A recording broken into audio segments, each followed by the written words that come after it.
Greetings, fellow Star Trek fans, and welcome to Captain's Yacht, a Star Trek podcast run by two inner-city high school teachers evaluating the Star Trek universe through the lenses of history and literature. A little reminder before we beam aboard the Captain's Yacht: if you like what you see or have feedback for us, please like, share, subscribe, and comment, and we'd love to hear from you. So, let's beam aboard the Captain's Yacht and see what we're talking about today. Season 1, Episode 17, When the Bough Breaks, Stardate 41509.1. So what's happening in this episode? So there's a spacefaring civilization, thought to be legendary, only mythological, by many in the Federation.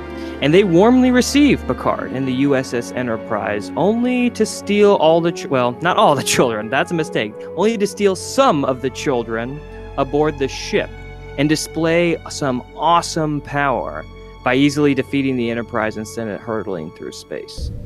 So there's some interesting things going on in this. Sorry, that premise is kind of complicated. I caught a mistake in there. This is a science mystery. When the Bough Breaks, a science mystery. What's going on with this thought to be legendary civilization that's quite powerful? Why are they stealing our children? So what tropes are going down, and what are we going to see that's familiar in this episode? It's a first contact mission. We thought the Aldeans were legendary mythological people. Nope, they just have a really great cloaking device, which is another trope in here. We've got a dying planet / civilization. That's definitely a sci-fi trope. A group of kind of doomed people, so to speak, though not by the end of the episode if they just use some basic science. It's an advanced civilization. They easily defeat the Enterprise, I alluded to in the premise. They shoot like a space kind of bolt at them, and they send that Enterprise 3 days away. There's like a mother computer called the Custodian that kind of runs the entire civilization. And one of my other favorite tropes, our greatest weapon destroys us. It's their technology that allows them to cloak and then keep this shield around their planet that actually is destroying their ozone layer. Can't wait to talk about ozone depletion with you here in a couple minutes. So that's what's going on. I just want to say one more thing. I, for a long time, thought this episode was titled When the Bough Breaks. But I looked it up, and it's pronounced bow, and it's not the bow of a ship. That's what I then thought it was referring to. No, a bough is a branch of a tree, and that makes perfect sense when you think about the family tree metaphor imagery and what's going on with these people. So that totally went over my head. I had to look at that word. Dictionaries, they're very useful still in 2020. So, Captain, you want to take us behind the scene? Captain Kanaka, tell us a little bit about this episode's development. What notes you got there? Yeah, so this story, there's not much here, but this story was pitched to script supervisor D.C. Fontana about the families living on the Enterprise to emphasize that this is a kinder, gentler version of the future when compared to the original series. Also, there was a subplot where the saucer separated from the star drive, because we love that saucer separation. It's so exciting. Oh yeah, we love that. But and instead of the Enterprise getting flicked across several light years, something that would have happened was the Enterprise saucer would be separated from the star drive, and the star drive would be kicked over. Or something along those lines. It was cut probably because of budget costs, because doing that would be far too expensive to do. Yeah. So, with that in mind, there's not much there. There's not a better, more interesting version of this script that was earlier when compared to too short a season. But it's somebody pitched this to DC Fontana, and the episode got made. So yeah, cool. So can I start a discussion on what works? Sure. Is that cool with you?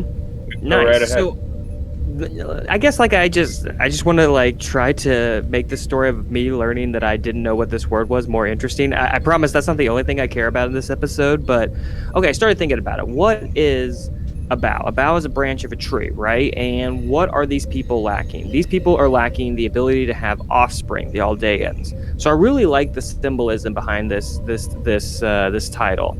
I think it's clever. So there's no more offspring. So the family tree is breaking, so to speak. And you can imagine that when the bough breaks, that might drive you to some desperation. I'm not condoning kidnapping, but I would like to say that, yeah, I think that puts these people in kind of a desperate situation. I think that's interesting. That kind of creates some drama immediately. And I also like that the drama was revealed in the first act. They didn't drag this out for like you can imagine them why are they taking our children for like 30 minutes or so? No, they drop it on us in like the first 5 or 10 minutes of the episode. This is what's up, and then the rest of it's trying to get the kids back. So I appreciate that and not trying to force another mystery on us. So yeah, go ahead. Sorry. No, go ahead. That's all I got.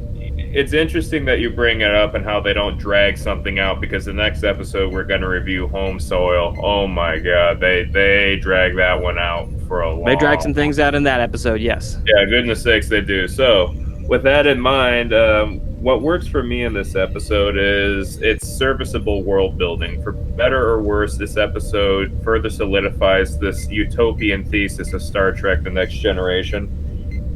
Basically stating that the amount of existential danger at this point in human history is essentially non-existent. You can have entire families serving on the equivalent of military transports, and because they don't consider themselves the military. Families can serve on Federation starships and even the Federation flagship, because that's what the Enterprise is. Yep. It's almost, I coined this term, I'm going to use it again in Picard, my Picard rewrite, Pax Galactica, which is a reference to Pax Romana, which is in the history of Western civilization, several centuries in which everybody's at peace, everybody's enjoying life, and it's one of the apexes of civilization. So that's the deal there. This kind of Pax Galactica sort of thing.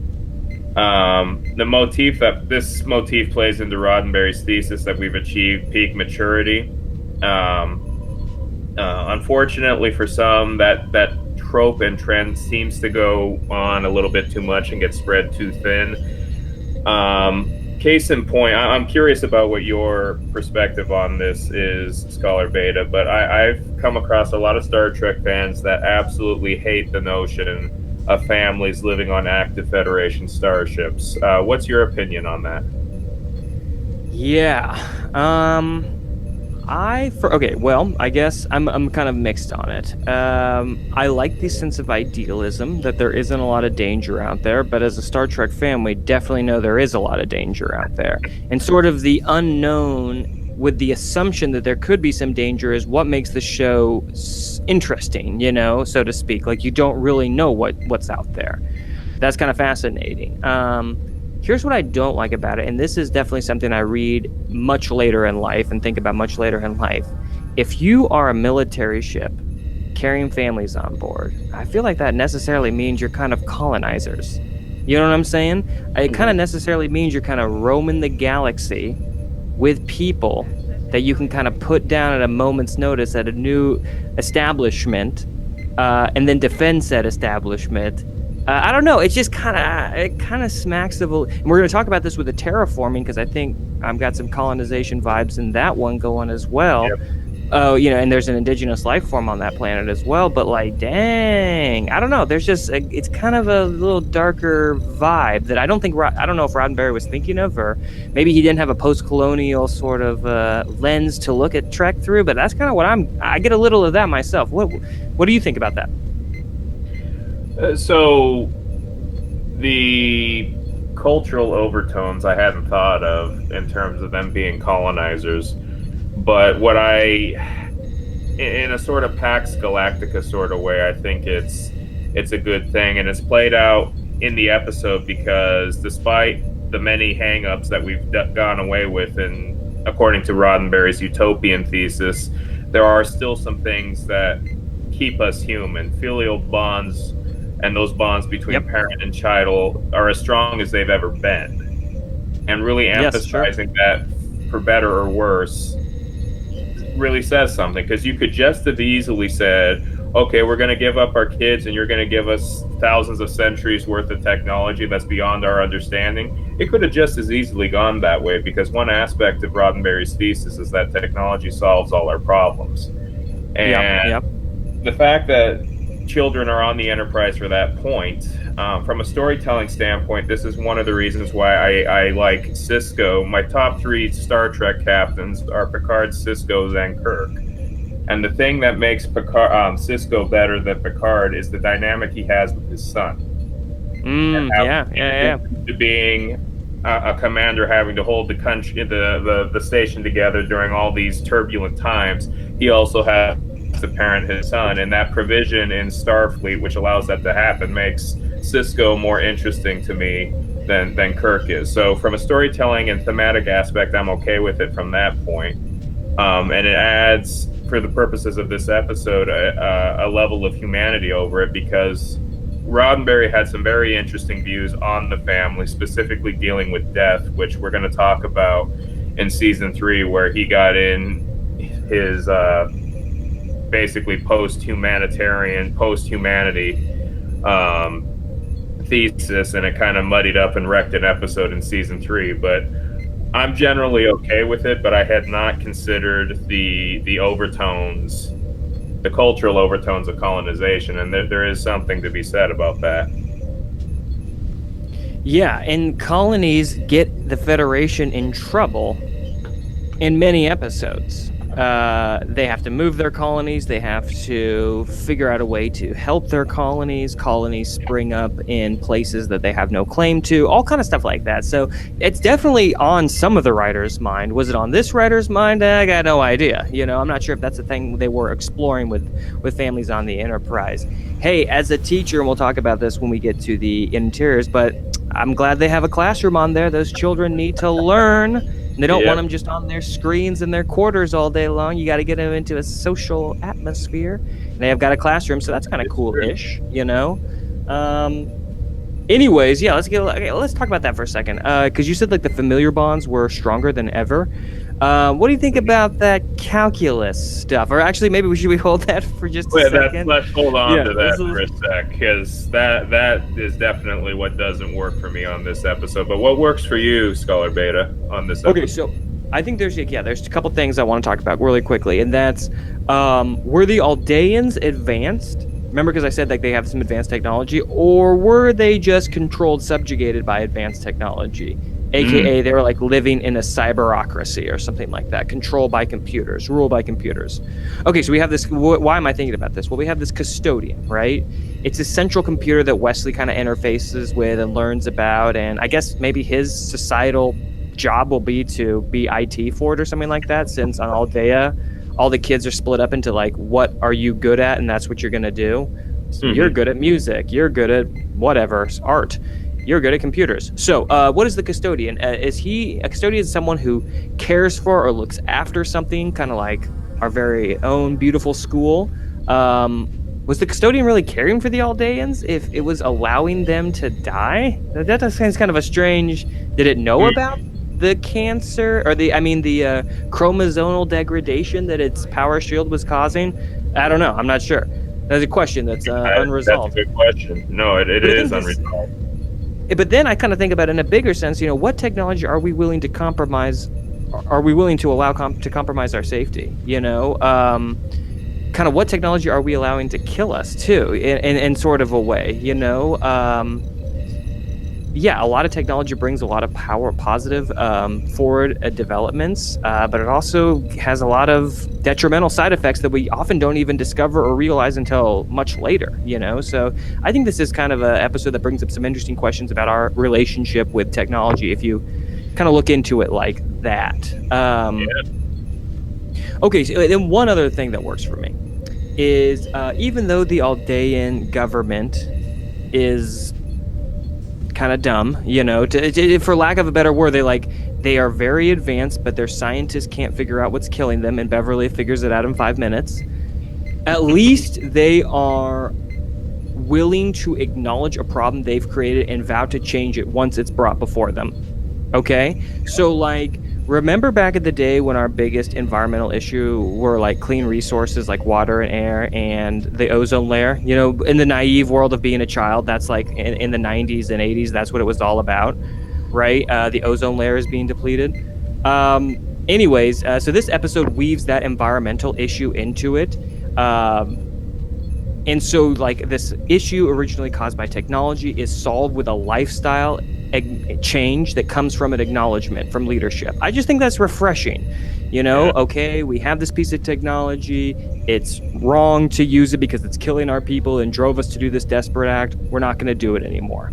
Okay. And I think that's really fascinating. I think that's actually something cool, even though those are evil child stealing people. In the end, they kind of show some good face. So yeah, I like that. What are you thinking about that? It's kind of a reverse Krypton, because if you're familiar with the Oh, DC universe, the defining characteristics of Kryptonians are once there was a civilization much like ours. I'm quoting from the 1978 Superman trailer.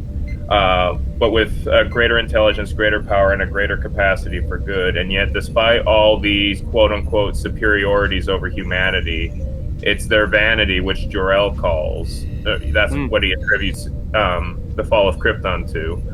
It's that their vanity and their arrogance in their trust in technology over everything else that causes Krypton to be destroyed. So it's, as I said, the Aldeans are basically reverse Kryptonians in that regard. yeah, fascinating. I like that connection. I do. I do. Yeah, hubris. That's something that's a theme that's been around for a minute. You know, and believing that we are superior. Yeah, it's interesting to see that from the Federation's point of view, and because these people may be superior technologically, but they're definitely flawed. Okay, so And notice oh, go ahead. Go ahead.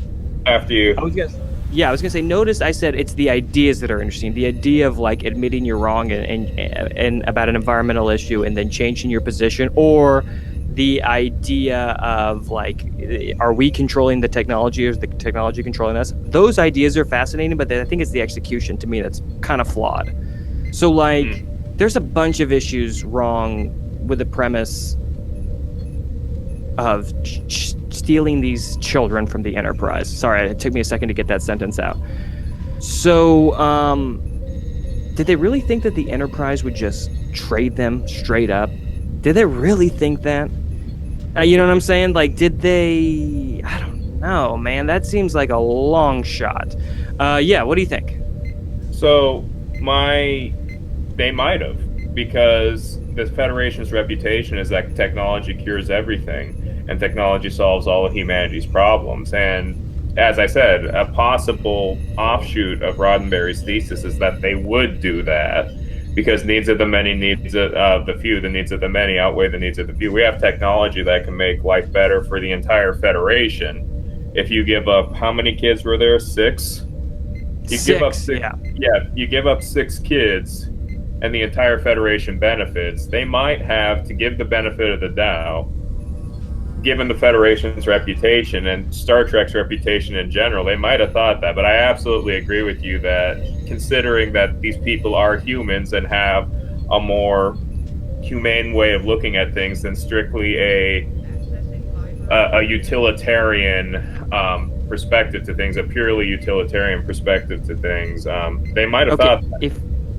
If you open up trading sentient beings for technology in the Alpha Quadrant, the needs of the many are about to become overwhelming because they could just get traded. That precedent allows them to get traded away for future tech. I don't know about that, man. I think the needs of the many are those citizens in the Alpha Quadrant that don't want to lose their kids in a political negotiation, you know? No, I definitely hear you, but from the perspective of the Aldeans, Sure. Maybe they read the Wikipedia article. They thought, okay, these guys like tech. Okay, I got an idea. Let's exactly. go. Yeah, Okay, that's I what I see. was getting at. Given that perspective, Gotcha. where this is a first contact situation, the Aldeans only know of the Federation by reputation, and Yes. Vulcan stuff. And either way, they find out that they're wrong, and they are mature enough. The Aldeans are mature enough to realize that, own that, and change it. So Yes. Okay. I got you. Thank you for that clarification. Okay. Now, don't think too hard about this because it's kind of gross. Okay. So, how are these children going to reproduce? Is it within this group? Are all the Aldeans infertile? Is this going to be like in vitro process? You don't think about it too hard because it's kind of gross. It's kind of disturbing. I just want to point that out there. It's like, okay, you got 6 kids.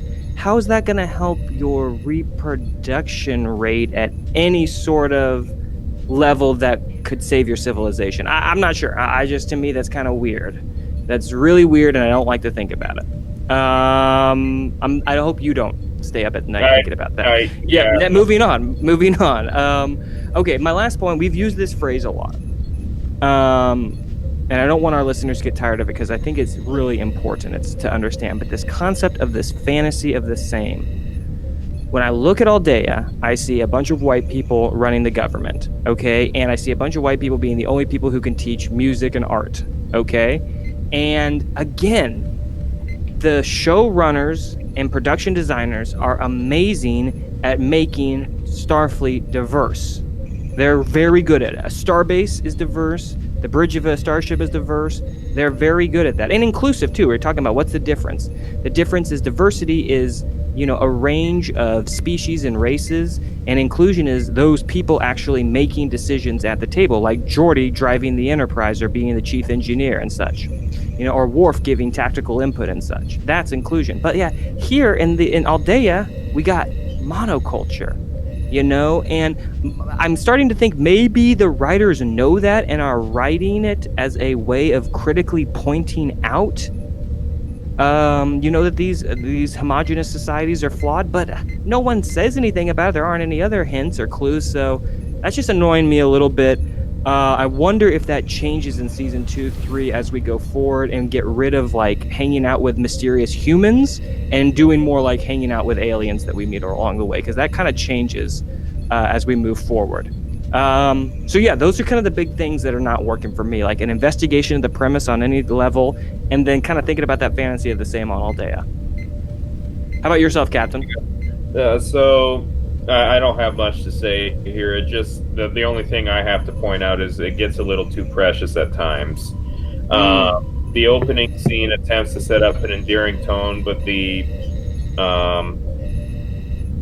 calculus, here we go. The calculus. So the details that make up the scene end up making the whole thing look ridiculous. So a kid named Harry, who's no older than 12 years old, collides with Commander Riker because he doesn't want to attend calculus class. I mean, God, are you serious here?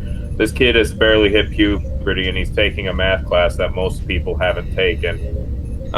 There's also something that's taken out of the 1980s sitcom handbook where it's, if I can find the tune, I'll patch it into the light version of this episode. But it is so straight up 1980s sitcom, right at it, just no creativity to it whatsoever. Is it like a little clarinet trill? Is that what you're thinking of? Or yes, exactly it's so egregious. Yeah, I'm sorry. Yeah, keep going. Yeah, so the notion of Wesley Crusher having to lead children on Aldea attempts to pull at the audience heartstrings. It pulls at mine the wrong way.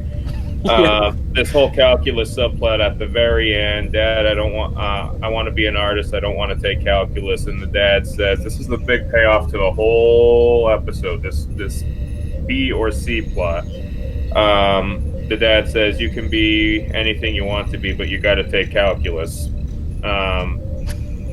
Okay. What?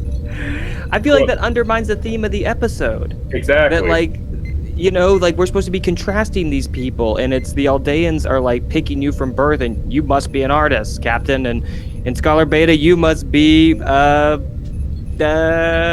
engineer, whatever I'd be terrible at, Yeah. Versus the Enterprise, where I can do anything because it's a utopia, right? But what? But the dad exactly completely torpedoes the theme there. But I guess it was a joke. I guess also. Yes. I'm not really sure. In the future, people are going to take graduate level mathematics when they're 12 years old. Isn't the future great? I love that idea that you caught that. I wasn't thinking about that as how corny it was that that kid was running around on a battleship and crashed into the first officer, but I love your call of like, what are you doing, 12-year-old taking calculus? Yeah, he's Exactly. on board to be an engineer. He's ready to go. There you go. He's gonna be engineer. Okay, So so let's get some first and facts going. What did you notice about this episode? real quick, this actually collides with one of LeVar Burton's other shows. Oh yeah. So, for those of you who may not know, in addition to being the navigator and later chief engineer of the Enterprise D, LeVar Burton was also the host of the PBS children's program Reading Rainbow. And in a special episode of Reading Rainbow, LeVar Burton actually took his production crew to the Paramount set to teach his audience how TV shows are made. Yes. So, yep, that happened. That's my little trivia here where there's that connection. And real quick, my award here, and you kind of already mentioned this, is the Picard Facepalm Award, which is something that's given to an extremely cringeworthy or embarrassing detail of an episode. And I'm just going to call it that clarinet trill, as you call it. Yeah, that receives the Facepalm Award. It's instantly ages the episode to 1980s standard soundtracks, and it provokes anger instead of whimsical wonder. For me, at least, because I've heard it too many bleeping times. So, Enterprise interiors, make it so. Yeah, sadly, we don't get a cool matte painting that's also featured in a goofy comedy, but we do get an interior, and as I said earlier, that interior is the classroom. And talk about small class sizes in the future. Take a look at that. We've got a class size of 1, 2, 3, 4, 5, 6, 7, 8 students, maybe, led by a student. Now, that is progressive education right there.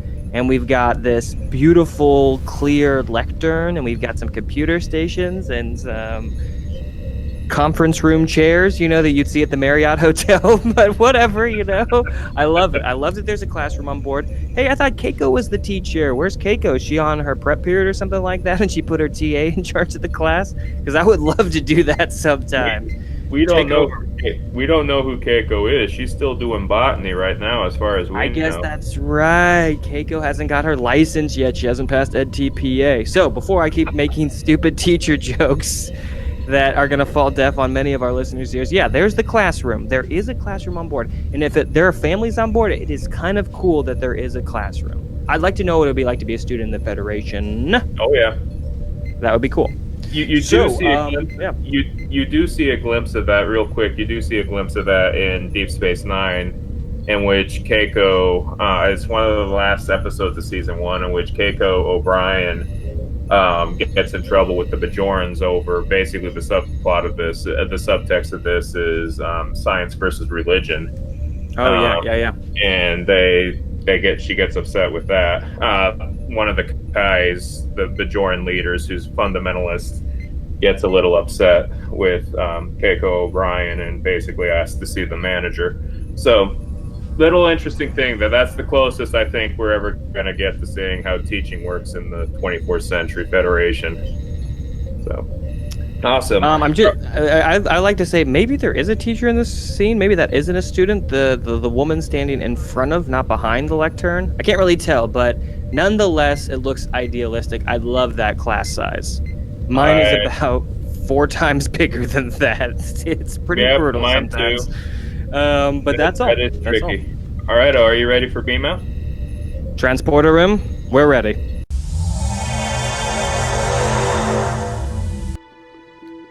This is Captain Kanaka speaking.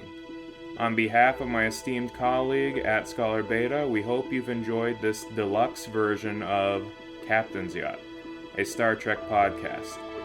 This is a podcast done by 2 inner-city high school teachers learning how to make a podcast so we can teach those skills to our students in the fields of social studies and English language arts. If you like what you see and like to see more, don't forget to like, share, and subscribe. And as both me, Captain Kanaka, and my colleague Scholar Beta are new to the podcasting realm and the video production realm, please give us any feedback you deem appropriate. We could definitely use it. So, with that said, live long and prosper, e malama pono, and see you next time.